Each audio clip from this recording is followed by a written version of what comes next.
तो दोस्तों, अगर आपने अब तक सिंगल सलमा नहीं देखी तो आपको जरूर देखना चाहिए, क्योंकि ये फिल्म सिंगल लोगों के लिए बहुत महत्वपूर्ण है। अगर आप सिंगल हो, आपकी शादी नहीं हो पा रही है, आप लड़की ढूंढ रहे हो या फिर आप एक लड़का ढूंढ रहे हो, तो ये फिल्म आपके लिए ही है। होता यह है कि सलमा की उम्र 35 हो चुकी है, लेकिन उसकी शादी नहीं हो पा रही है, जिस वजह से वो अपने आप को बहुत अकेला महसूस करती है। और इसी अकेलेपन की वजह से लोग उससे ताने कसते हैं, उसके अकेलेपन का मजाक उड़ाते हैं। और इसी मजाक के चलते एक लौंडा होता है, एक नौजवान लड़का होता है, जो हर दिन उसके कार की कांच के पीछे हमेशा ये लिख के चले जाता था कि अगर खुद को सेटिस्फाई करना चाहती है तो इस नंबर पर फोन कर दे। अब उमा कुरैशी का हर दिन ये सब देख के दिमाग खराब हो जाता है। फिर एक दिन वो दफ्तर से घर आती है, चाबी वगैरह भूल जाती है, तो वो अपने फ्लैट पर ऊपर जाती है, घर जाती है ऊपर, और वहां से चाबी लेकर नीचे आती है। उतने में उसके शीशे पर वो लड़का वो सब बातें लिखकर चला जाता है, अगर खुद को सेटिस्फाई करना चाहती है तो इस नंबर पर अभी फोन कर दे। उमा कुरैशी को दिमाग खराब हो जाता है। उसे समझ आ जाता है कि ये तो अभी अभी लिखा गया है, इसका मतलब यह है कि वो लड़का आसपास ही कहीं है। तो वो उस नंबर पर फोन करती है और कहती है, हेलो, मैं आपसे बात करना चाहती हूँ। आप हमेशा नंबर लिखकर चले जाते हो, मुझे प्लीज सेटिस्फाई कीजिए ना, आप कहाँ पर हो। ऐसा बातें करते वो उस लड़के के पास पहुंच जाती है, और वो नौजवान लौंडा लुक्खा एक दीवार के पीछे से उससे बातें बतिया रहा होता है। पीछे उमा कुरैशी उसके साथ बातें कर रही है और उसकी नजर आगे की तरफ है और वो भी उमा कुरैशी से बातें कर रहा है। तो यह सीन बेहद ही कॉमेडी था। उसके बाद उमा कुरैशी छोटे से बच्चे क्रिकेट खेल रहे होते हैं तो उनके हाथ से बैट छीन लेती है और उसके सिर पर जो मारती है और मार मार के उसको जमीन पर गिरा देती है। जिसके बाद वो लुक्खा लफंगा लड़का भाग जाता है और उमा कुरैशी बेचारी वहीं बैठकर रोती रहती है और आसपास के लोग उसे देख रहे होते हैं। तो ये एक सीन मैंने आपको बताया इस फिल्म का, जो कि मेरे दिल के बहुत करीब है। यहाँ पे टच कर गया वो, क्योंकि इस सीन से आप खुद को रिलेट करने लगोगे। हमारी बहू बेटियों के साथ भी ऐसा ही होता है। वो बताती नहीं है लेकिन उनके साथ होता है, ऐसे इंसिडेंट्स होते हैं। कोई ना कोई लौंडा इनके पीछे पड़ा रहता है, इसलिए अपनी बहू बेटियों से हमेशा बातचीत किया कीजिए और उनसे पूछा कीजिए कि बेटा, तेरी जिंदगी में कोई तुझे तंग तो नहीं कर रहा। खैर, कहानी को आगे बढ़ाते हुए बात करते हैं। फिल्म की कहानी आपको शॉर्ट में समझाता हूं। होता यह है कि उमा कुरैशी की शादी नहीं होती है, उसकी उम्र 35 हो चुकी है, जैसे कि मैंने आपको बता दिया। वही श्रेयस तलपड़े की भी उम्र 40 हो चुकी है, उसकी भी शादी नहीं हो पा रही है और वो बहुत ज्यादा तंग आ चुका है अपने आप से। तो एक दिन क्या होता है ना, वो अपनी बहन और अपनी माँ को पिकअप करने के लिए एक स्कूल के आगे खड़ा हो जाता है। तो वहां से टीचर बाहर आती है। टीचर कहती है, साले लुफके लफंगे, निकल यहां से। श्रेयस तलपड़े कहता है कि क्यों, मैं क्यों जाऊं, यहाँ पे लड़कियां देखने के लिए खड़ा है, स्कूल छूटने वाली इसलिए तू यहाँ पे खड़ा है। श्रेयस कहता है कि नहीं, मैं तो अपनी माँ और बहन का इंतजार कर रहा हूं। जिसके बाद उसकी माँ बहन आ जाती है और फिर श्रेयस तलपड़े उस टीचर को गाली देता है। तो ये सीन बहुत ज्यादा फनी था। ये स्टार्टिंग का सीन है, श्रेयस तलपड़े की एंट्री का सीन है ये, तो जरूर देखिएगा। ये फिल्म बहुत कॉमेडी सीन है इस पिक्चर में। फिर कहानी में जो होता है वो आपको सुनने में बहुत मजा आने वाला है। उमा कुरैशी बहुत सारे टपोरी पागल लड़कों को देखने के बाद एक फैसला लेती है कि मैं शादी नहीं करूंगी, मैं सिंगल ही अच्छी हूँ। लेकिन आनंद फानन में उसकी जिंदगी में श्रेयस तलपड़े आ जाता है। श्रेयस तलपड़े से उसकी बात होती है, उसको श्रेयस तलपड़े का स्वभाव अच्छा लगता है, उसकी सादगी उसको पसंद आती है उमा को, इसलिए वो उससे शादी के लिए हाँ कह देती है। उनकी मंगनी हो जाती है। लेकिन मंगनी के दूसरे ही दिन उमा को लंदन से फोन आता है, उसे लंदन जाना पड़ता है। क्यों? क्योंकि उसके ऑफिस के सिलसिले में उसकी बड़ी सी कंपनी का एक बड़े से कंपनी से टाई अप होने वाला था यूएसए में, इसलिए वो शादी के अगले दिन ही लंदन चले जाती है।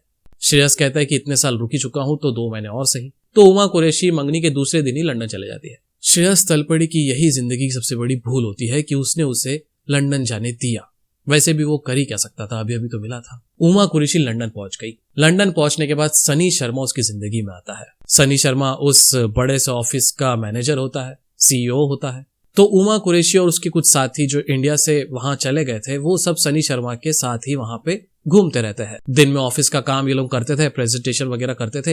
रात में सनी शर्मा उमा कुरैशी को लंदन घुमाता था। तो सनी शर्मा उमा कुरैशी को पटा लेता है, उसे वो सारी चीजें कराता है जो उसने इंडिया में नहीं किया है कभी भी। उसे क्लबिंग कराता है, बिकनी पर उसे बीच पर ले जाता है, तो वो बीच पर बिकनी पे घूमती है उमा कुरैशी।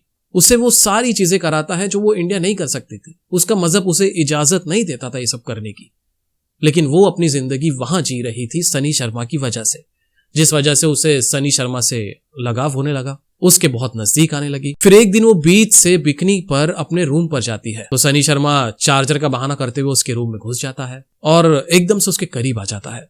उमा कुरैशी की मंगनी हो चुकी थी, इसलिए वो अपने आप को कुछ देर के लिए कंट्रोल कर लेती है।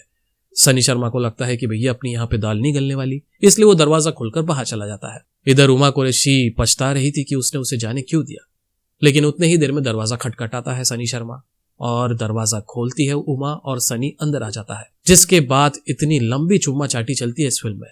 उमा कुरैशी ने आज तक किसी को इस तरह से किस नहीं किया जिस तरह से उसने सनी शर्मा को किया है। फिर दोनों फिजिकल हो जाते हैं, दोनों के बीच सेक्स हो जाता है, जिसके बाद उमा कुरैशी को सनी के लिए बहुत ज्यादा लगाव हो जाता है। वो उससे इमोशनली कनेक्ट कर जाती है। वो शादी तोड़ने के लिए भी तैयार थी श्रेयस के साथ में। तो उमा कुरैशी बहुत ज्यादा खुश है, लेकिन घर जाते दौरान वो देख लेती है सनी शर्मा को किसी और के साथ में। सनी शर्मा उसे किस वगैरह कर रहा था और गले वले लग रहा था।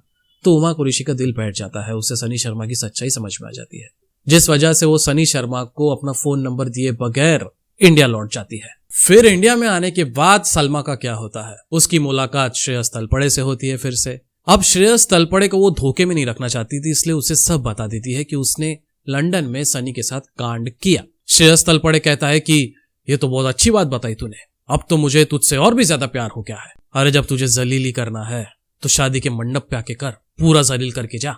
श्रेयस उससे कहता है कि शादी के मंडप पे मैं बोलूंगा कबूल है, तू कह देना नहीं है, जलील करना है तो पूरा जलील कर। तो ऐसा कहकर श्रेयस तलपड़े वहां से चला जाता है गुस्से में। सलमा टेंशन में आ जाती है, करूँ तो करूँ क्या, शादी भी करनी है और झूठ भी नहीं बोलना था, पर वो सच बता देती है श्रेयस को, इसलिए फंस जाती है। इधर सनी शर्मा की हालत पस्ता हो चुकी थी, वो सलमा की याद में बावरा हो चुका था, इसलिए वो लंदन से भागा भागा इंडिया आ जाता है सलमा से शादी करने, उसे अपने साथ लंदन ले जाने। तो परसों सलमा की शादी होने वाली है। इधर श्रेयस तलपड़े अपनी बारात लेकर आता है और रोड के उस तरफ से सनी शर्मा अपनी बारात लेकर आता है। फिर ये भी सीन बहुत ज्यादा कॉमेडी है। बारात जब आती है एक दूसरे से टकराती है तो वो कहता है भैया आप पहले यहाँ से निकल जाइए, और सनी शर्मा की बारात कहती है कि नहीं नहीं आप निकल जाइए। फिर कोई तो भी बीच से पूछता है कि आप जा किसके रहे हो, हम तो सलमा के घर पे जा रहे हैं शादी करने। फिर वहां से उसका बाप कहता है कि सलमा का घर तो यही है।